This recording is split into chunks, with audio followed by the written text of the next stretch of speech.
Everybody, if you did not know, Dennis Prager has announced that he caught COVID-19. Not only did he announce he caught COVID-19, but he also announced that he basically did everything except get vaccinated and then purposely tried to get COVID-19 like a bug catcher. It's very strange, as somebody who's queer, to hear the same conservatives who ranted against queer people for the very small, weird sexual fetish community of bug catching actively during a pandemic practicing the same behavior. Not for sexual gratification, but for virtue signaling. Anyway, let's watch a video. All good. I'm broadcasting from my home because I'm not going into the station as I have COVID. I was tested positive last week, and I have been steadily improving. At no point was I in danger of hospitalization. I have received monoclonal antibodies. That's Regeneron. I have, of course, for years, a year and a half, not years, been taking hydroxychloroquine from the beginning with zinc. Okay, so while he talks about doing everything that he wants to protect his own health, besides getting vaccinated, the first thing I want to talk about is when somebody's like, hey, I wasn't hospitalized. Don't worry about it, guys. I wasn't hospitalized. Or if they were hospitalized, then the next thing is like, hey, guys, I wasn't close to death. Or if they were close to death, hey, guys, they didn't die, right? The goalposts will move depending on the specifics of the scenario. But there is something that's not regularly discussed here, and I think this is an extremely important point, as somebody brought it up in chat. And it's that this is not just an issue of hospitalization or death. It is also an issue of you spreading it to other people, number one, but number two, long-term health effects. COVID-19, when people talk about the health effects of the vaccine, even though it's in a much, much, much smaller cases, the health effects of COVID-19 can be brutal when it comes to long-term issues with sleep, when it comes to long-term issues with the lungs, when it comes to issues with when it comes to the heart. People talk about heart problems that can come with the vaccines. You are much, much, much, much, much more likely to experience heart problems from getting vaccinated. And all of these long-term health effects, definitely for somebody of Dennis Prager's age, is something of extreme concern. And I would be remiss if I did not mention the fact that Dennis Prager is part of the age group that needs to get vaccinated the most, because his odds of fighting off COVID and his odds of being able to stay healthy after catching COVID or not have these long-term health effects are much lower than other people's odds. And so he has chosen this path of trusting in the ivermectin pills and trusting in the hydroxychloroquine instead of the vaccine, purely for virtue signaling reasons. I've taken Z-Pak, the erythromycin,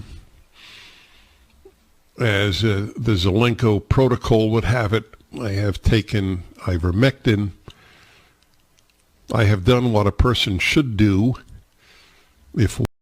I'm going to be in good faith and assume he took the pills for humans and not the horse paste. One is not going to get vaccinated. It is infinitely preferable to have natural immunity than vaccine immunity.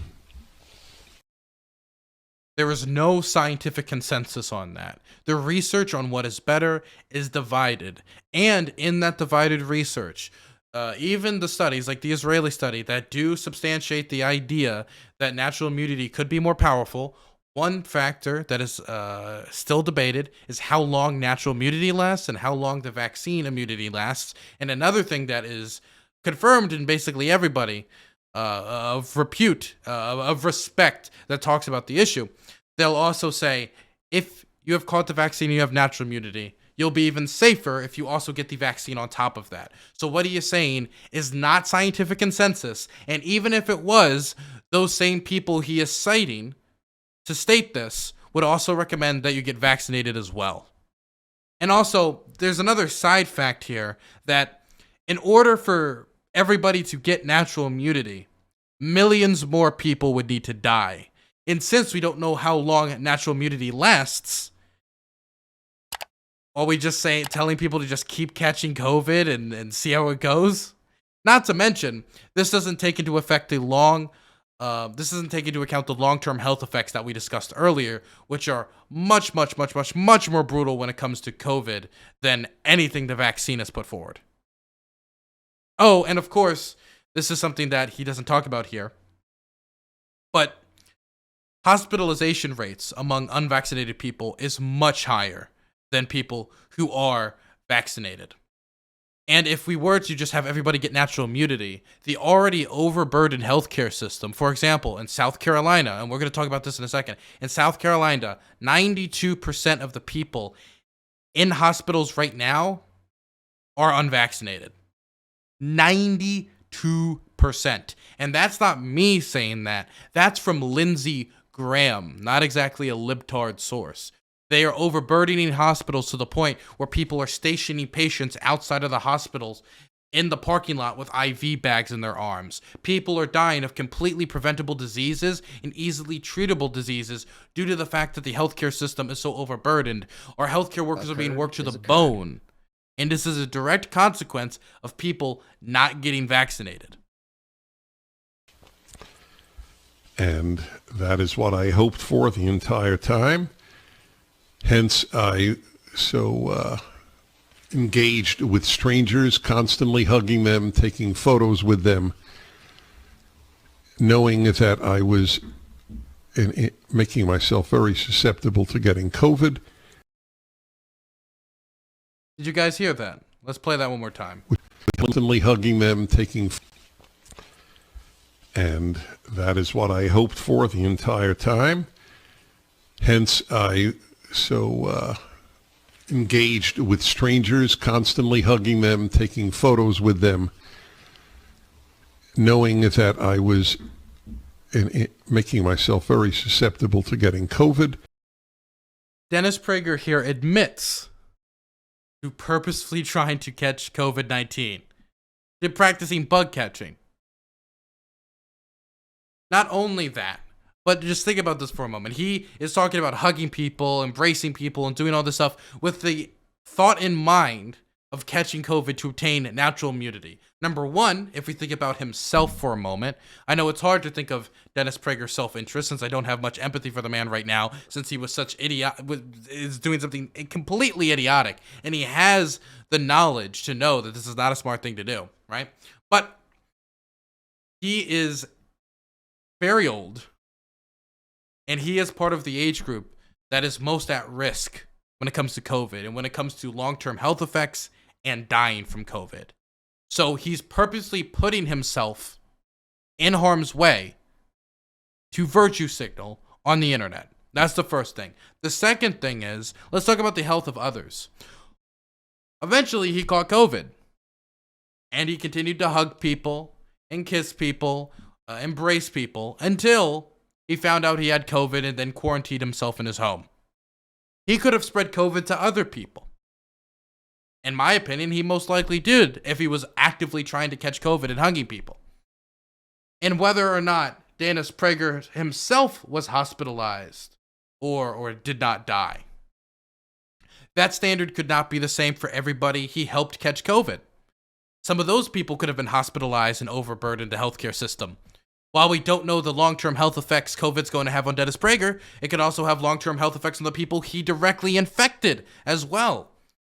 Hell, some of them, for all we know, with how many people he probably have met at meetups for all we know, could have died. We have no clue. And this is all on top of the fact that Dennis Prager is not exactly hip with the kids, okay? I know that he has a child, what are we going to call it, a propaganda wing, where they give them like booklets on how Margaret Thatcher putting down protests of union workers was so yas queen. We could talk. I think I already did a YouTube video on that about PragerU for kids and how they did stuff like that. If you want to check that out, a geek will probably link this somewhere around here. But the people who are listening to Dennis Prager are people around his age.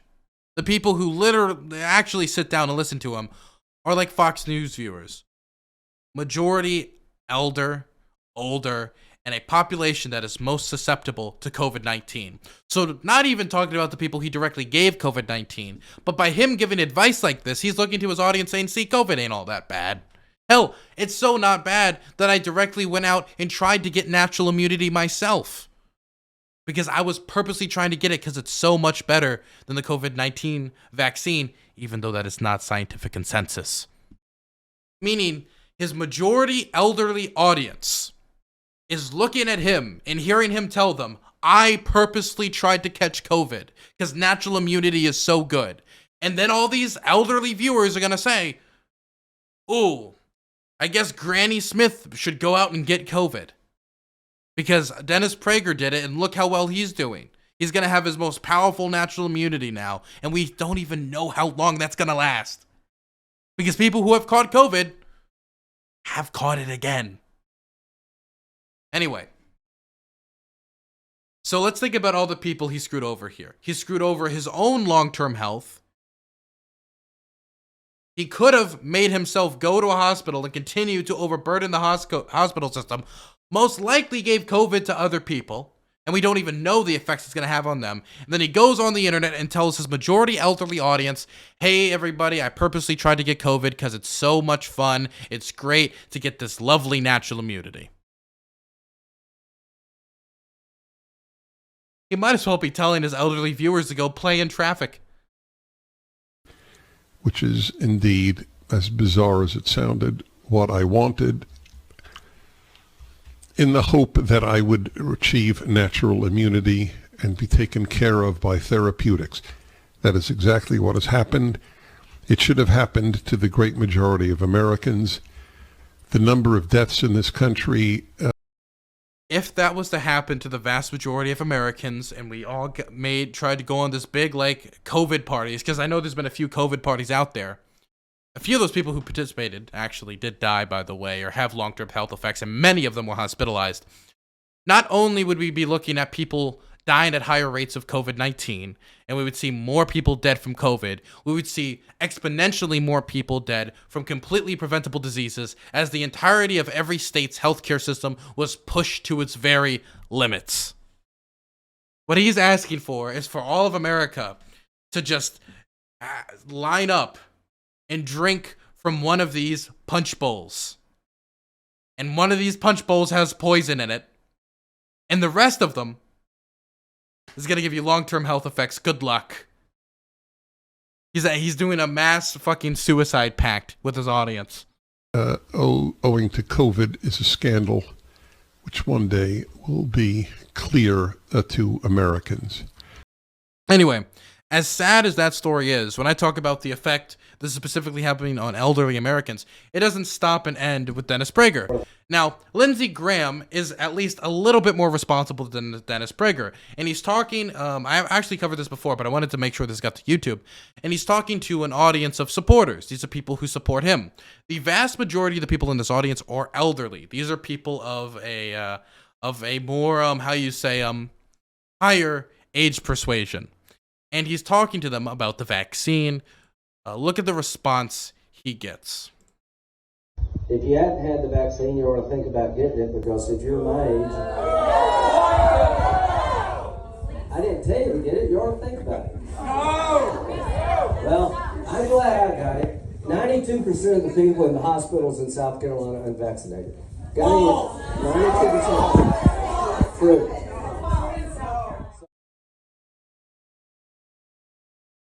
They boo him for just suggesting you should get the vaccine, even though this is the percentage of Americans. This is the group of Americans who are most likely to die and have the most severe long-term health effects.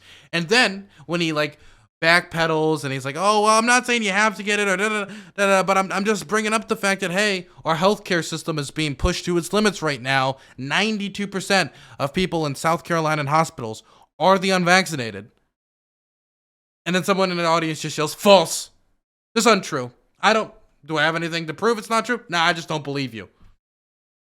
Why would Lindsey Graham have any motivation whatsoever to lie about this at all?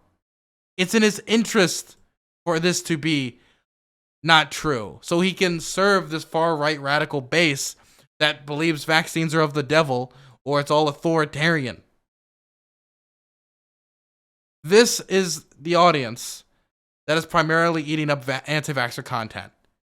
It is the elderly, which just so happens to be the same group that is most susceptible to dying from COVID.